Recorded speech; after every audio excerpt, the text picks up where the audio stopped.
अस्सलाम वालेकुम व्यूअर्स, कैसे हैं सब। डे 35 35वां दिन है। बासमती 515 चावल की किस्म लगी हुई है। कल पानी लगाया था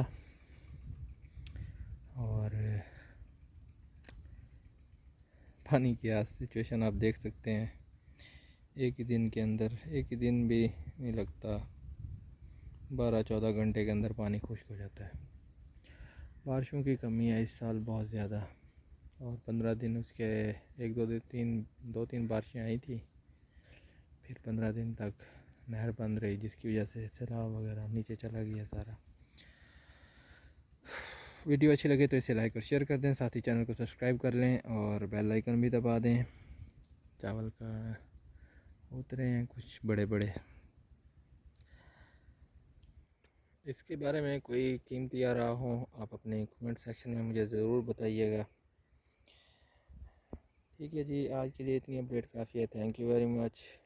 अपना ख्याल रखिएगा बहुत सारा। अल्लाह हाफिज़।